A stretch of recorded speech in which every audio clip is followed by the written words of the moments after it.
Hello বন্ধুরা, কেমন আছেন সবাই? আমাদের ফায়ার ফিনিক্স সিনেমাতে আপনারা প্রায় 2 মিলিয়নের কাছাকাছি ভিউজ এনে দিয়েছেন। তাই আপনাদের জন্য আজকে ঠিক সেই রকম একটি সিনেমা নিয়ে এসেছি, যেটা সম্পূর্ণ একটি জাদুর সিনেমা। তাহলে চলুন কথা না বাড়িয়ে হারিয়ে যাই জাদুর জগতে। সবার কাছে বিনীতভাবে অনুরোধ থাকলো আমাদের চ্যানেলটি সাবস্ক্রাইব করে পাশের বেল আইকনটি অন করে দিন। সিনেমার শুরুতে আমাদেরকে ছোট্ট একটি গ্রাম দেখানো হয়, যেখানে আজ উৎসব চলছিল। সেখানকার প্রত্যেকটা মানুষ আজ অনেক খুশি ছিল, আর তার কারণ হলো এই গ্রামের সব থেকে ভয়ঙ্কর জাদুকরী মারা গিয়েছে এবং এই খবরটি গ্রামের প্রত্যেকটা কোনায় কোনায় খুব দ্রুতভাবে পৌঁছে গিয়েছে, যার সাথে সাথে সবাই আনন্দে উল্লাস করতে থাকে। এমন সময় সেখানে পরীদের রানী দিলরুবা সেখানে চলে আসে। দিলরুবা ছিল অসাধারণ সুন্দরী, কোমল স্বভাবের, অত্যন্ত ক্ষমতাশালী একটি পরী। সে গ্রামবাসীর মাঝে এই কথাগুলো বলে যে জাদুকরী এখন আর জীবিত নেই। পুরো গ্রাম জুড়ে দেয়ালে দেয়ালে জাদুকরীর পোস্টার লাগানো হয়। দেখে মনে হয় যেন জাদুকরীর মৃত্যুতে সবাই খুব শান্তি খুঁজে পেয়েছে। গ্রামের মানুষ আনন্দে নাচতে থাকে। তাদের বিশ্বাস এখন থেকে এই গ্রামে আর কোনো কালো ছায়া থাকবে না। তবে দিলরুবার চোখে মুখে এক অদ্ভুত ধরনের স্থিরতা লক্ষ্য করা যায় এবং দিলরুবা সবাইকে জাদুকরীর মৃত্যুর সংবাদ জানিয়ে সেখান থেকে চলে যায়। ঠিক সেই সময় মানুষের ভিড় থেকে একটি ছোট্ট বাচ্চা বেরিয়ে আসে এবং দিলরুবাকে জিজ্ঞেস করে জাদুঘর কিভাবে হতে হয়। তখন দিলরুবা মেয়েটির দিকে তাকিয়ে বলে, জাদুকররা কখনো খারাপ হয়ে জন্মগ্রহণ করে না, বরং তাদের সাথে ঘটে যাওয়া খারাপ অভিজ্ঞতাগুলোকেই তাদেরকে এইরকম করে তোলে। এরপর সিন পরিবর্তন হয়ে কয়েক বছর আগে আমাদেরকে দেখানো হয়, যেখানে এক ধনী ব্যবসায়ীকে আমাদেরকে দেখানো হয়, যিনি ছিলেন অনেক প্রভাবশালী একজন ব্যক্তি। সে তার স্ত্রীকে খুবই ভালোবাসে। তবে বিশেষ এক কাজে এই ব্যবসায়ীকে আজ রাতের জন্য বাইরে যেতে হবে। বাড়ি থেকে বের হওয়ার আগে সে তার স্ত্রীর সাথে আলিঙ্গন করে বিদায় জানায়। তবে এই ব্যবসায়ীর বউকে দেখে মনে হয়েছিল সে তার স্বামীর যাওয়ার অপেক্ষাতেই ছিল। আসলে এই ব্যবসায়ীর স্ত্রী মূলত চেয়েছিল তার স্বামী আজ রাতে বাইরে চলে গেলে সে তার পুরনো প্রেমিকার সাথে সময় কাটাবে। এরপর সেই ব্যবসায়ী চলে যাওয়ার পরপরই তার পুরনো প্রেমিক সেই বাড়িতে চলে আসে। সারা রাত তারা একসাথে আনন্দে সময় কাটাতে থাকে। এই সিনেমাটি এমনই একটি সিনেমা ছিল যেখানে মানুষ এবং পশু পাখি একই সাথে বসবাস করত। এই সিনেমাতে পশুরাও মানুষের মতো কথা বলতে পারত। এরপর অনেকগুলো দিন কেটে যায়। একদিন সেই ব্যবসায়ীর স্ত্রী জানতে পারে সে গর্ভবতী। দিন যেতে যেতে তার সন্তান প্রসবের সময় চলে এসেছে। অন্যদিকে ব্যবসায়ী সে তার সন্তানকে দেখার জন্য খুবই এক্সাইটেড ছিল। তিনি আশা করছিলেন যে তার বউ একটি সুন্দর সুস্থ শিশু জন্মগ্রহণ করবে। কিন্তু যখন তার বউ সন্তান প্রসব করে তখন সেই ব্যবসায়ী তার সন্তানকে দেখে হতবাক হয়ে যায়, কারণ শিশুটির চামড়া ছিল সম্পূর্ণ সবুজ রঙের। শুধু তাই নয়, বাচ্চাটি জন্ম নেওয়ার সাথে সাথেই কিছু অসাধারণ ম্যাজিকের ক্ষমতা নিয়ে জন্ম নিয়েছিল। সে যখন কান্না শুরু করে তখন আশেপাশে থাকা সবকিছু উপরের দিকে ভেসে ওঠে, আর এই জন্য বাচ্চাটির নাম রাখা হয় এলফি। যদিও এই বাচ্চাটির জন্ম নেওয়ার পর থেকে তার পরিবার ও গ্রামের সবাই তার দিক থেকে মুখ ফিরিয়ে নিয়েছিল। তার অস্বাভাবিক চেহারা ও ক্ষমতার কারণে দিনে দিনে সবার চোখে সে ঘৃণার পাত্র হয়ে ওঠে। শুধু একমাত্র এই ব্যবসায়ীর বাড়িতে থাকা একটি কুকুর, যে কিনা কথা বলতে পারত, আর সেই শুধুমাত্র এলফির প্রতি মমতা দেখায় এবং তাকে দেখাশোনা করার দায়িত্ব নেয়। এদিকে আবার এলফি ধীরে ধীরে বড় হতে থাকে, কিন্তু বয়স বাড়ার সাথে সাথে তার সমস্যাগুলো ধীরে ধীরে জটিল হতে থাকে। আবার এর মাঝে তার এক ছোট বোনের জন্ম হয়। ছোট বোনটির নাম রাখা হয় রোজ। রোজ দেখতে খুব সুন্দর হলেও সে জন্ম থেকে হাঁটাচলা করতে পারতো না। এদিকে আবার এই ব্যবসায়ী তার মেয়ে রোজকে নিয়ে অনেক বেশি যত্নশীল ছিলেন, যা এলফির কষ্ট যেন আরও বেশি বাড়িয়ে তুলত। একদিন এই ব্যবসায়ী এলফিকে রোজকে দেখাশোনা করার নির্দেশ দিয়ে সেখান থেকে চলে যায়। ঠিক তখনই গ্রামের কিছু দুষ্ট বাচ্চা সেখানে চলে আসে এবং এলফির অদ্ভুত রূপ নিয়ে হাসাহাসি করতে থাকে। তারা এলফিকে বিভিন্নভাবে অপমান করতে থাকে। এদিকে এলফি এইসব অপমান সহ্য করতে না পেরে সে খুব রেগে যায়। একটা সময় সে ম্যাজিক করে সে তাদের দিকে পাথর ছুঁড়তে থাকে, যা দেখে আবার এলফির বাবা ফিরে আসেন। তিনি রেগে গিয়ে রোজকে এলফির কাছ থেকে সরিয়ে নেন। এরপর আবার সিন বর্তমানে চলে আসে। দিলরুবা তখন বড় একটি মূর্তির সামনে দাঁড়িয়েছিল। এটা সেই জাদুঘরের মূর্তি ছিল যার কথা পুরো গ্রাম জেনে গিয়েছিল সিনেমার শুরুতে। এরপর দিলরুবা সেই মূর্তিতে আগুন লাগিয়ে সেখান থেকে চলে যাওয়ার প্রস্তুতি নিতেছিল। এমন সময় সেখানে একটি মেয়ে এগিয়ে আসে এবং তাকে জিজ্ঞেস করে, এই জাদুঘর কি তোমার বন্ধু ছিল? তখন দিলরুবা তার দিকে তাকিয়ে বলে, না, সে আমার বন্ধু ছিল না, তবে একটা সময় আমি তাকে খুব ভালোভাবে চিনতাম। আপনি যদি তার জীবনের গল্পটা জানেন তাহলে আপনিও বুঝবেন যে সে আসলে কেমন ছিল। এরপর সিনেমা আবার ফ্ল্যাশব্যাকে চলে যায় এবং আমাদেরকে দেখানো হয় দিলরুবা একটি ম্যাজিক ইউনিভার্সিটিতে ভর্তি হয়েছে। সে ছাড়া সেখানে অনেক ছাত্রছাত্রী এসেছে ম্যাজিক ভার্সিটিতে ভর্তি হওয়ার জন্য। এই সময় দেখানো হয় আমাদের এলফিকে। এলফির সবুজ রঙের চেহারা দেখে সেখানে থাকা সবাই চমকে যায়। পুরো ক্যাম্পাসের সকল ছাত্রছাত্রীরা তার দিকে তাকিয়ে ফিস করতে থাকে।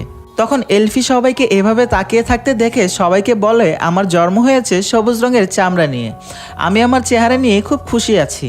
ঠিক তখনই সেখানে এলফির বাবা চলে আসে এবং তার সাথে রোজকেও নিয়ে আসেন। সবার সামনে তখন এলফির বাবা রোজকে একটি উপহার দেন, আর সেটা ছিল একজোড়া হীরের জুতা, যা ছিল রোজের মায়ের খুব প্রিয়।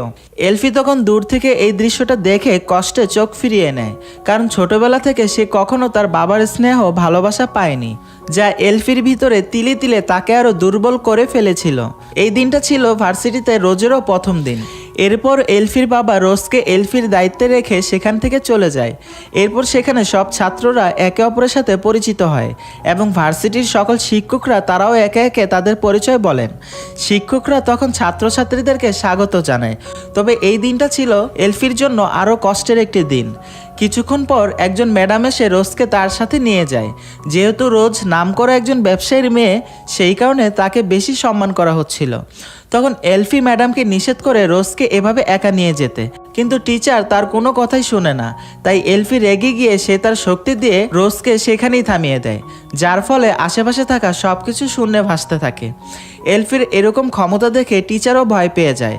তবে এলফির এরকম আচরণের কারণে রোজ ভয় পেয়ে ও কষ্ট পেয়ে সেখান থেকে চলে যায়।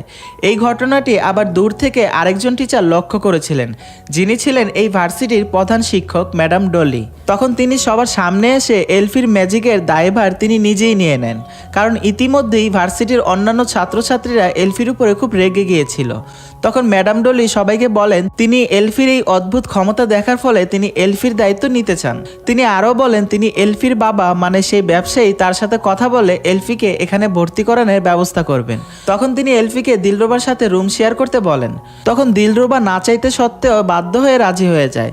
অন্যদিকে এলফি এই সব কিছু দেখে খুব খুশি হয়ে যায়, কারণ তার এই ভার্সিটিতে পড়াশোনা করার অনেক দিনের ইচ্ছে। ম্যাডাম ডলির কথা শুনে এলফি তখন একটু ভরসা পায়। তখন এলফি ম্যাডাম ডলিকে জানায়, যখনই তার রাগ আসে তখনই আমার অজান্তেই আমার ম্যাজিকগুলো হয়ে যায়, কিন্তু এখনও পুরোপুরি ম্যাজিকের উপর আমার কোনো নিয়ন্ত্রণ নেই। তখন ম্যাডাম ডলি এলফিকে বলে, আমি তোমাকে শিখাবো কিভাবে নিজের উপরে তুমি ম্যাজিক নিয়ন্ত্রণ করতে পারবে। ধীরে ধীরে আমি তোমাকে একজন দক্ষ ম্যাজিশিয়ান বানিয়ে তুলব। এলফি তখন খুব খুশি হয়, আর তার কারণ হলো তাকে এখন কেউ সাপোর্ট দিচ্ছে। এখন সে তার স্বপ্নগুলোকে পূরণ করতে পারবে। এরপর এলফি দিলরুবার রুমে চলে আসে, কিন্তু সেখানে এসে সে দিলরুবা আগে থেকেই তার পুরো রুমে দিলরুবার জিনিসপত্র দিয়ে ভরে রেখেছিল। তখন এলফি রোজের জিনিসপত্র সরিয়ে তার নিজের জিনিসপত্র রাখতে থাকে, কিন্তু রোজ আবার এলফির জিনিসপত্র সরিয়ে তার জিনিসপত্র রাখতে থাকে, যার ফলে এলফি আবার একটা সময় খুব রেগে যায়। আর রেগে গেলে অটোমেটিক ম্যাজিক হয়ে যেত, যার ফলে দরজার গ্লাস ভেঙে যায়। কিন্তু দিলরুবা তখন তাকে কিছু বলে না। পরের দিন সকালে দেখা যায় এলফি আবারও দিলরুবার সব জিনিসপত্র একপাশে সরিয়ে রেখেছে। এরপর যখন এলফি ক্লাসে যায় তখন দেখা যায় সব ছাত্রছাত্রীরা একসাথে মিলেমিশে থাকে, কিন্তু এলফির সাথে কেউ মিশতো না, সবাই তাকে অ্যাভয়েড করত। এমনকি ক্যান্টিনে খাবার খেতে গেলেও কেউ এলফির সাথে বসে না। প্রত্যেকটা জায়গায় দিলরুবা সুযোগ পেলেই সবার সামনে এলফিকে অপমান করার চেষ্টা করে। এরই মধ্যে তাদের ক্লাসে নতুন একজন প্রফেসর চলে আসে, যিনি ছিলেন একটা ছাগল, যার নাম ছিল ডোরেমন। এদিকে আবার প্রফেসর ডোরেমন বারবার চেষ্টা করেও দিলরুবার নাম উচ্চারণ করতে পারছিল না, এজন্য দিলরুবারও তাকে মোটেও ভালো লাগতো না। এরপর প্রফেসর ক্লাস শুরু করেন এবং সবাইকে বলতে থাকেন, একসময় মানুষ ও পশু পাখি একসাথে বসবাস করত, কিন্তু খিদে ও রাগের কারণে মানুষ দিনে দিনে অনেক হিংস্র হয়ে উঠেছিল।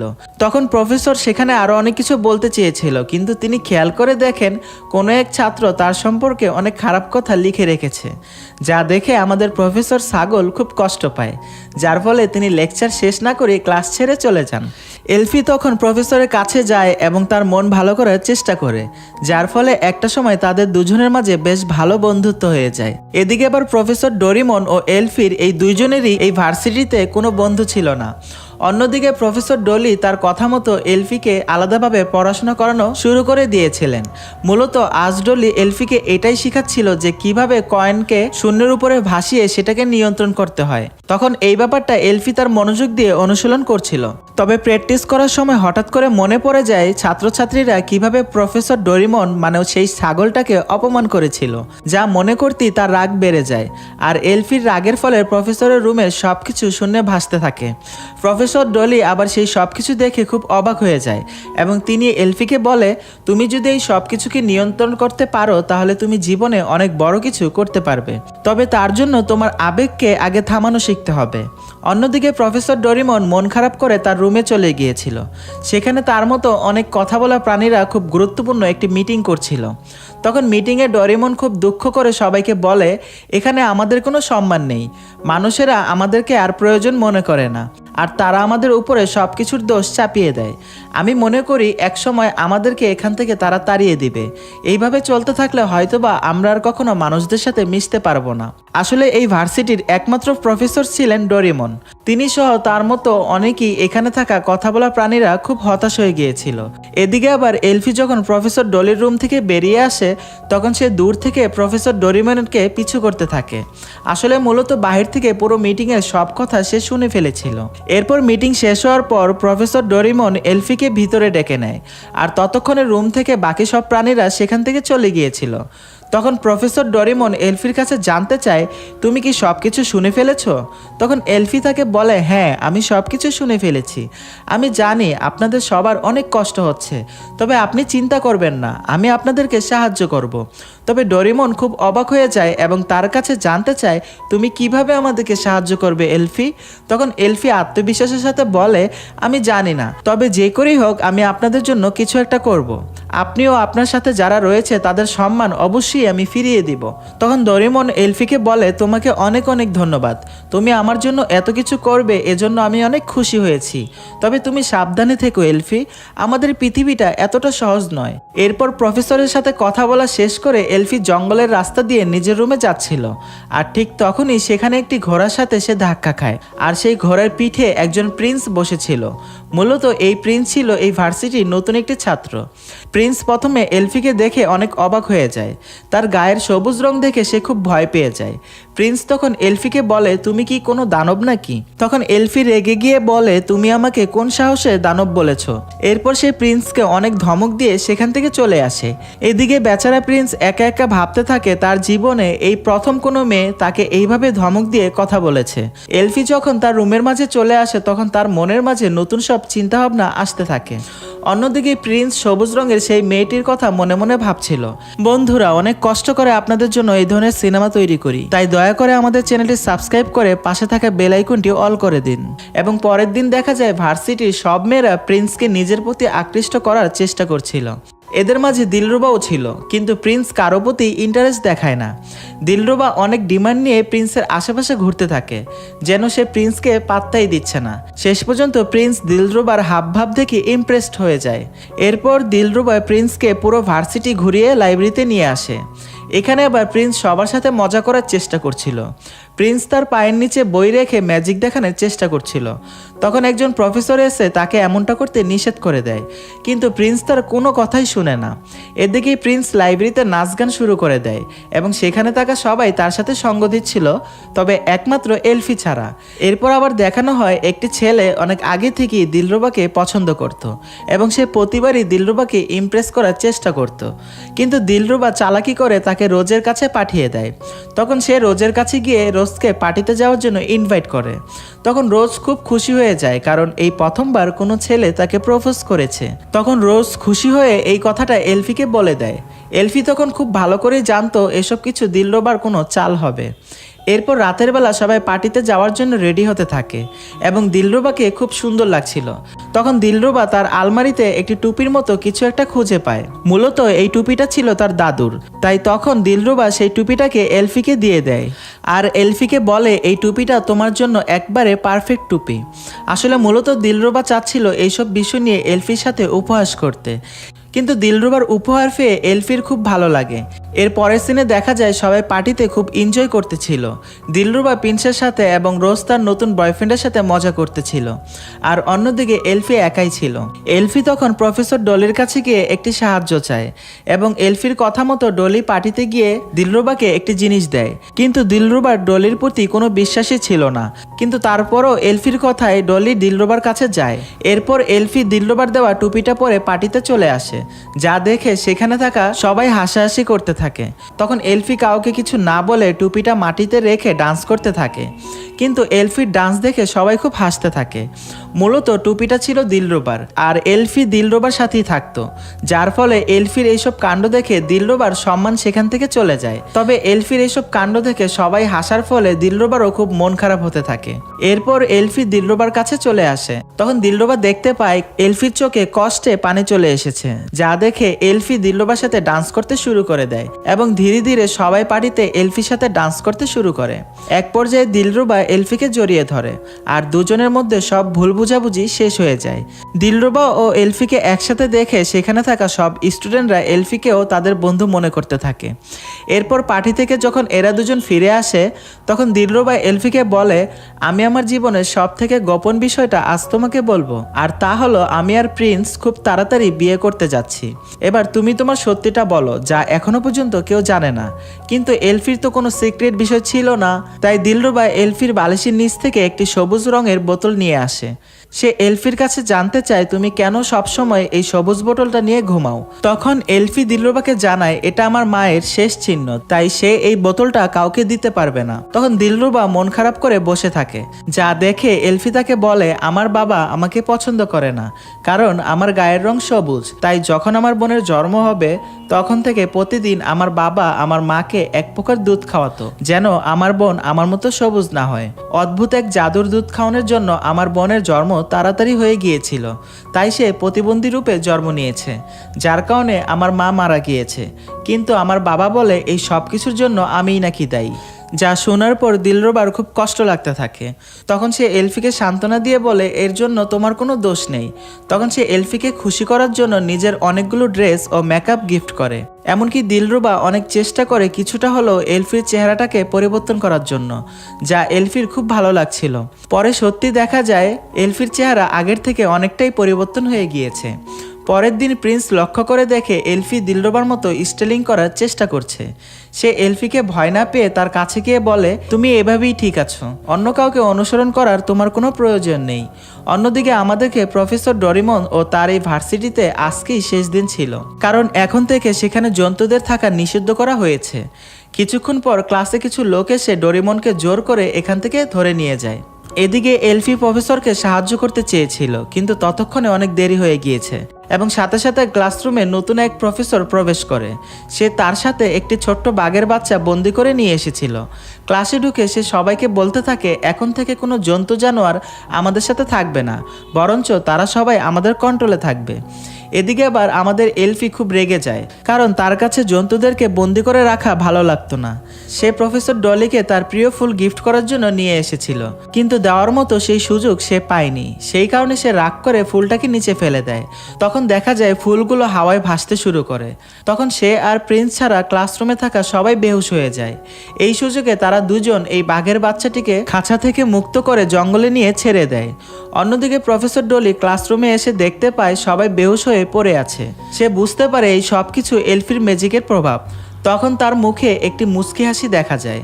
এরপর সে নিজের রুমে গিয়ে বিশেষ একজনের জন্য চিঠি লেখে। অন্যদিকে জঙ্গলে গিয়ে প্রিন্স ও এলফি কথা বলতে বলতে এক পর্যায়ে তাদের মাঝে ঝগড়া লেগে যায়, তাই প্রিন্স সেখান থেকে চলে যাচ্ছিল। তখন এলফি তার হাত ধরে বলে আমার সাহায্যের প্রয়োজন।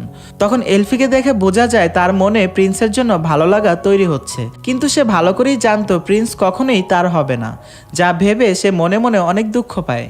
তাই দূর থেকে সে লুকিয়ে লুকিয়ে দিলরুবা ও প্রিন্সকে দেখতো। পরের দিন সকালে প্রফেসর ডলি এলফিকে ডেকে পাঠায়। তখন ভার্সিটির প্রায় সকল স্টুডেন্ট এখানে উপস্থিত ছিল। মূলত এখানে প্রফেসর ডলি এলফির জন্য একটি সারপ্রাইজ রেখেছে, আর তা হলো প্রফেসর চিঠি পাঠিয়ে উইজার্ডদের কাছে যাওয়ার পারমিশন এনে দিয়েছে। সে এলফিকে জানায় উইজার্ডদের কাছে গেলে সে অনেক ভালো ভালো ম্যাজিক শিখতে পারবে। এদিকে এলফি তো এমনটাই চাইতো যে সে জীবনে কিছু একটা করে দেখাবে, ম্যাজিক শিখে সে মানুষের উপকারে আসবে। পরের দিন সকালে তাকে নেওয়ার জন্য সবুজ কালারের একটি ট্রেন চলে আসে। যাওয়ার আগে দিলরুবা এলফিকে জানায় প্রিন্স আগের থেকে অনেক বদলে গিয়েছে, এবং সেই সাথে প্রিন্স এলফিকে বিদায় জানানোর জন্য সেখানে চলে আসে। যাওয়ার আগে একটি ফুল উপহার দেয় এবং দিলরুবাকে ইগনোর করে সেখান থেকে চলে যায়। এরপর এলফি সবার থেকে বিদায় নিয়ে ট্রেনে উঠে পড়ে। তখন দিলরুবা এলফিকে একটি কার্ড দেয়, যে কার্ডে লেখা ছিল সেও তার সাথে যেতে চায়। যা দেখে এলফির খুব ভালো লাগে, তাই সে দিলরুবার হাত ধরে ট্রেনে তুলে নেয়। এরপর ট্রেনটি গিয়ে থেমে যায় আলবার্ট নামের এক শহরে। আলবার্ট শহরের অসাধারণ সৌন্দর্য দেখে তারা দুজন খুব অবাক হয়ে যায়, কারণ এই পুরো শহরটাই ছিল সবুজ কালারের, যেখানে প্রবেশ করা মাত্রই সবাই তাদেরকে অনেক সুন্দরভাবে ওয়েলকাম জানায়। এলফি ও দিলরুবার কাছে এটা ছিল এক জাদুর দুনিয়া। এমনকি তাদেরকে ওয়েলকাম করার জন্য পৃথিবীর সব থেকে বড় ম্যাজিক সেখানে দেখানো হয়। সবকিছু শেষ করে তারা উইসারদের সাথে দেখা করার জন্য ভিতরে চলে আসে। এদিকে আবার উইসারদের কাছে যাওয়ার জন্য তাদেরকে অনেক সিকিউরিটি পার করতে হচ্ছে। বর্তমানে তারা যেখানে রয়েছে সেই মহলটি পাহারা দিচ্ছে অনেক বানর সেনারা। এরপর শেষমেশ উইসার এলফিকে ওয়েলকাম করার জন্য তাকে একটি কয়েন গিফট করে এবং তাদেরকে তার ভবিষ্যৎ বানানো একটি শহরের প্রজেক্ট দেখায়। ভবিষ্যতে যে শহরটি তৈরি হবে সেটা দেখতে সত্যিই অসাধারণ ছিল।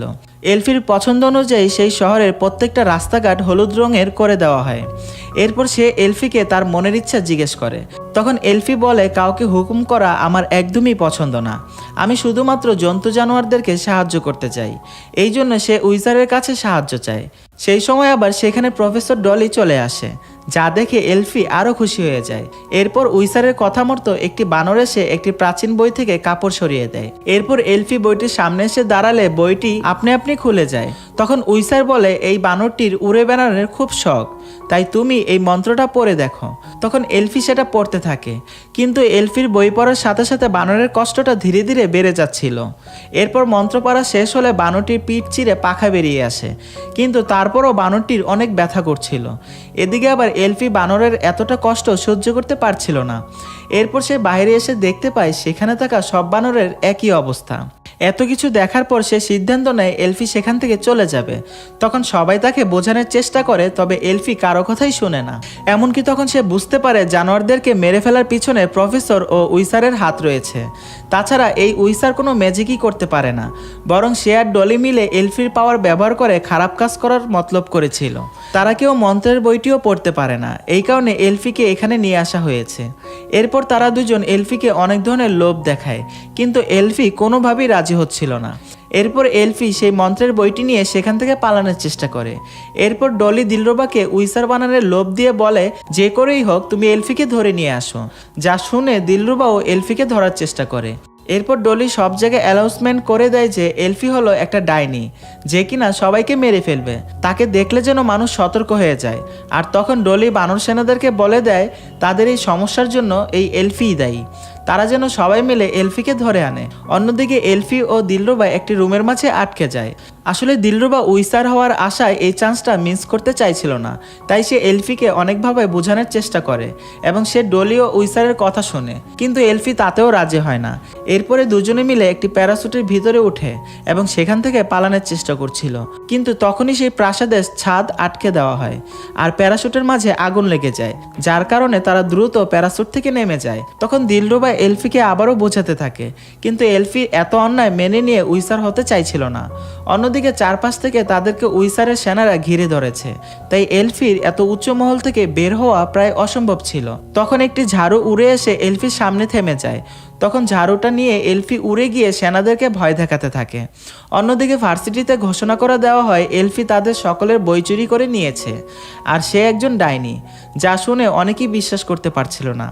এরপর ডলি দিলরুবাকে লোভ দেখিয়ে নিজের দলে টেনে নেয়। তখন এলফি দেখতে পায় সকল প্রফেসর ডলির সাথে হাত মিলিয়ে নিয়েছে, যা দেখে এলফির মন ভেঙে যায়, যার কারণে সে সেখানে শহরে থাকা সমস্ত ইলেকট্রিসিটিকে নষ্ট করে দেয় এবং আলবার্ট শহরের সাথে সাথে নেমে আসে অন্ধকার। এরপর এলফি ভয়ঙ্কর ভয়ঙ্কর রূপ নিয়ে প্রচণ্ড গতিতে পাহাড়ের দিকে যেতে শুরু করে এবং সেই সাথে সাথে সিনেমাটি এখানেই শেষ হয়ে যায়। এই সিনেমাতে আমাদেরকে মূলত এটাই বোঝানো হয়েছে, পৃথিবীতে কখনো খারাপ মানুষের জন্ম হয় না, পরিস্থিতি মানুষকে খারাপ বানিয়ে দেয়। বন্ধুরা, এটা ছিল এই সিনেমার প্রথম পর্ব এবং পরবর্তীতে আমরা এই সিনেমার দ্বিতীয় পর্ব দেখতে পাবো। তাই সবাই সাবস্ক্রাইব করে আমাদের সাথেই থাকবেন। ধন্যবাদ সবাইকে।